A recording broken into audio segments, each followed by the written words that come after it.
Hello friends, ಎಲ್ರಿಗೆ ನಮಸ್ಕಾರ. ನಾನು ಪ್ರತಿಭಾ. ನಿಮಗೆಲ್ಲ ಮಣಿಪಾಲ್ ಕಿಚನ್ಗೆ ಸ್ವಾಗತ. ಇವತ್ತಿನ ರೆಸಿಪಿ ನಾನು ಇಲ್ಲಿಗೆ ಮಣಿಪಾಲಿಗೆ ಬಂದು ಇತ್ತೀಚೆಗೆ ಕಲಿತಂತಹ ಗೊಡ್ಡು ಸಾರು ರೆಸಿಪಿ ಫ್ರೆಂಡ್ಸ್. ನಾನೊಬ್ಬ ಬ್ರಾಹ್ಮಿನ್ ಫ್ರೆಂಡ್ ಅಂತ ಕಲಿತಿದ್ದು. ನಾನಿದು ತುಂಬ ಚೆನ್ನಾಗಾಗುತ್ತೆ. ಅದು 3 ಸತಿ ಮನೆಯಲ್ಲಿ ಮಾಡಿದೆ ನಾನು. ತುಂಬ ಇಷ್ಟ ಆಯಿತು. ಯಾಕೆ ಶೇರ್ ಮಾಡಬಾರ್ದು ನಿಮ್ಮ ಹತ್ರ ಅಂತಂದ್ಬಿಟ್ಟು ಇವತ್ತು ಆ ರೆಸಿಪಿನ ಶೇರ್ ಮಾಡ್ತಾ ಇದ್ದೀನಿ ಫ್ರೆಂಡ್ಸ್. ತುಂಬ ಸುಲಭ, ತುಂಬ ರುಚಿ, ಇಂಗ್ರೀಡಿಯೆಂಟ್ಸು ತುಂಬ ಕಡಿಮೆ. ಇದ್ರ ರುಚಿ ಹೇಗಾಗತ್ತೆ ಅಂತಂದರೆ, ನಾವು ಒಬ್ಬಟ್ಟಿನ ಸಾರು ಮಾಡ್ತೀವಲ್ಲ ಹಂಗಾಗುತ್ತೆ. ಇದಕ್ಕೆ ನೋಡಿ, ಬೇಳೆ ಇಲ್ಲ, ಟೊಮೆಟೊ ಇಲ್ಲ, ಯಾವುದು ಪುಡಿ ಇಲ್ಲ. ಓಕೆ, ತುಂಬ ಕಡಿಮೆ ಇಂಗ್ರೀಡಿಯೆಂಟ್ಸ್ನ ಯೂಸ್ ಮಾಡಿಬಿಟ್ಟು ಒಂದು ಪ್ರೋಟೀನ್ಯುಕ್ತ ಸಾರು. ಅಂದರೆ ತೊಗರಿಬೇಳೆನ ಇದಕ್ಕೆ ಹುರಿದ್ಬಿಟ್ಟು ಹಾಕುವಂಥದ್ದು, ಮತ್ತು ಸ್ವಲ್ಪ ಕೊತ್ತಂಬರಿ ಬೀಜ. ಎಲ್ಲ ಪ್ರೊಸೀಜರ್ನ ನಾನು ಯೂಟ್ಯೂಬಲ್ಲಿ ಮುಂದೆ ಹಾಕಿದ್ದೀನಿ. ನನ್ನ ಚಾನಲ್ಗೆ ದಯಮಾಡಿ ಸಬ್ಸ್ಕ್ರೈಬ್ ಮಾಡಿ, ಸಪೋರ್ಟ್ ಮಾಡಿ. ಈ ಸಾರಿನ ರೆಸಿಪಿ ನಿಮ್ಗೆ ಸ್ವಲ್ಪನಾದರೂ ಇಷ್ಟ ಆಗಿದ್ರೆ ಇದಕ್ಕೊಂದು ವಿಡಿಯೋಗೊಂದು ಲೈಕ್ ಕೊಡಿ. ಈ ಲಿಂಕ್ನ ನಿಮ್ಮ ಫ್ರೆಂಡ್ಸ್ ಜೊತೆ, ರಿಲೇಟಿವ್ಸ್ ಜೊತೆ ಶೇರ್ ಮಾಡಿ. ಇದು ಒಂದು ಎಲ್ಲರೂ ಮಾಡಬೇಕಾದಂಥ ಸಾರಿನ ರೆಸಿಪಿ ಫ್ರೆಂಡ್ಸ್. ಅಷ್ಟು ಕೂಡ ಸುಲಭ. ಅಕಸ್ಮಾತ್ ನಾಳೆ ಬೆಳಿಗ್ಗೆ ಏನಪ್ಪ ಮಾಡೋದು ಊಟಕ್ಕೆ ಅನಿಸಿದಾಗ, ಗೊಡ್ಡು ಸಾರು ಮಾಡ್ಬಿಡೋಣ, ತುಂಬ ಸುಲಭ, ತುಂಬ ಫಾಸ್ಟ್ ಆಗುತ್ತೆ, ಮತ್ತು ತುಂಬ ಚೆನ್ನಾಗಾಗುತ್ತೆ. ಅದರಿಂದ ಈ ರೆಸಿಪಿನ ಮಾಡಿ ನೀವು ಅದ ನಂತರ ಕಾಮೆಂಟ್ ಬಾಕ್ಸ್ನಲ್ಲಿ ನೀವೇನಾದರೂ ಅಡ್ಜಸ್ಟ್ಮೆಂಟ್ ಮಾಡಿದ್ದಿದ್ರೆ ಅದನ್ನು ನನಗೆ ಕಾಮೆಂಟ್ ಬಾಕ್ಸ್ನಲ್ಲಿ ತಿಳಿಸಿ. ನಾನು ಅದನ್ನು ಅಡಾಪ್ಟ್ ಮಾಡಿಬಿಟ್ಟು ಏನಾದರೂ ಚೇಂಜಸ್ ಇದ್ದರೆ ಮಾಡ್ಕೋತೀನಿ. ಹಾಗೆ ನನ್ನ ಚಾನಲ್ ದಯಮಾಡಿ ಸಪೋರ್ಟ್ ಮಾಡಿ, ಸಬ್ಸ್ಕ್ರೈಬ್ ಮಾಡಿ ಅಂತ ಹೇಳ್ತಾ ಮುಂದೆ ಯೂಟ್ಯೂಬಲ್ಲಿ ಈ ರೆಸಿಪಿನ, ಗೊಡ್ಡು ಸಾರು ರೆಸಿಪಿನ ಅದನ್ನು ಮಾಡ್ತೀನಿ. ಎಲ್ಲರಿಗೆ ನಮಸ್ಕಾರ. ಮಣಿಪಾಲ್ ಕಿಚನ್ಗೆ ನಿಮಗೆಲ್ಲ ಆಧಾರದ ಸ್ವಾಗತ. ನಾನು ಪ್ರತಿಭಾ.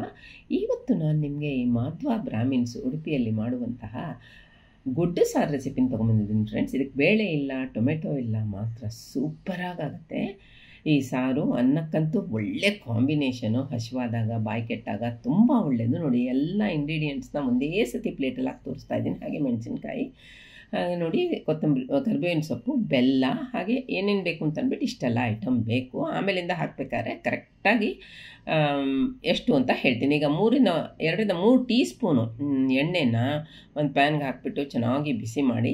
ಚಾನಲ್ಗೆ ದಯಮಾಡಿ ಸಬ್ಸ್ಕ್ರೈಬ್ ಮಾಡಿ ಫ್ರೆಂಡ್ಸ್, ಸಪೋರ್ಟ್ ಮಾಡಿ. ಅದು ಬಿಸಿ ಆದಮೇಲೆ ತುಂಬ ಎಣ್ಣೆನೂ ಬೇಡ, ಇಷ್ಟು ಸಾಕೋದಕ್ಕೆ 2 ಟೇಬಲ್ ಸ್ಪೂನು, ಜಾಸ್ತಿ ಹಾಕಬೇಡಿ. 2 ಟೇಬಲ್ ಸ್ಪೂನ್ ಹಾಕಿದರೆ ನಿಮಗೆ 1 ಲೀಟ್ರ್ ಸಾರಾಗುತ್ತೆ.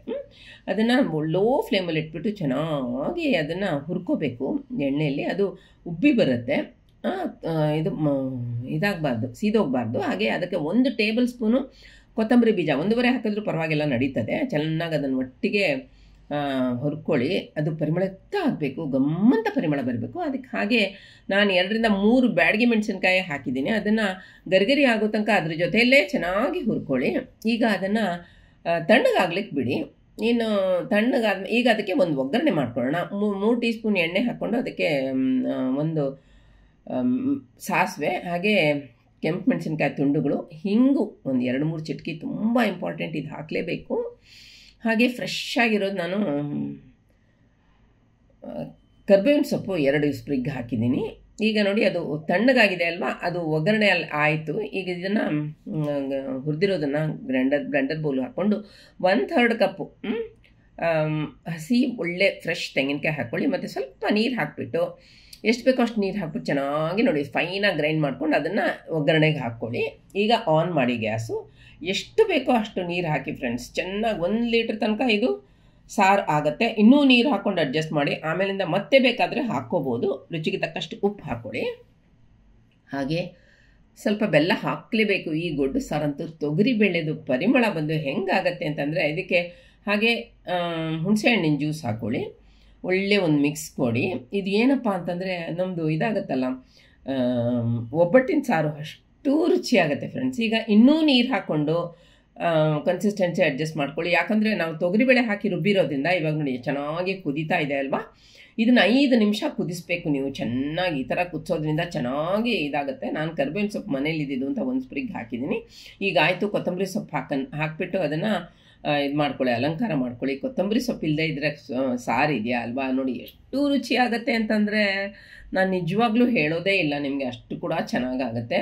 ನಾನು ಮೊದಲೇ ಅನ್ನಕ್ಕೆ ಬಡಿಸೋದು ತೋರಿಸಿದ್ದೀನಿ. ಸೊ ಇಲ್ಲಿ ಸರ್ವಿಂಗ್ ಬೌಲ್ಗೆ ಹಾಕೋದು ತೋರಿಸ್ತಾ ಇದ್ದೀನಿ. ಒಳ್ಳೊಳ್ಳೆ ರೆಸಿಪಿ ಜೊತೆ ಬರ್ತೀನಿ ಫ್ರೆಂಡ್ಸ್. ವೀಡಿಯೋನ ಮೊದಲಿಂದ ಕೊನೆ ತನಕ ನೋಡಿ. ಕೊತ್ತಂಬರಿ ಸೊಪ್ಪು ಹಾಗೆ ನೋಡಿ, ಅದರಿಂದ ನಿಮಗೆ ಹೇಗೆ ಮಾಡೋದು ಅಂತ ಚೆನ್ನಾಗಿ ಗೊತ್ತಾಗುತ್ತೆ. ನೆಕ್ಸ್ಟ್ ರೆಸಿಪಿ ಹಾಕೋ ತನಕ ನಿಮಗೆಲ್ಲ ನಮಸ್ಕಾರ. Have a good health. Bye bye.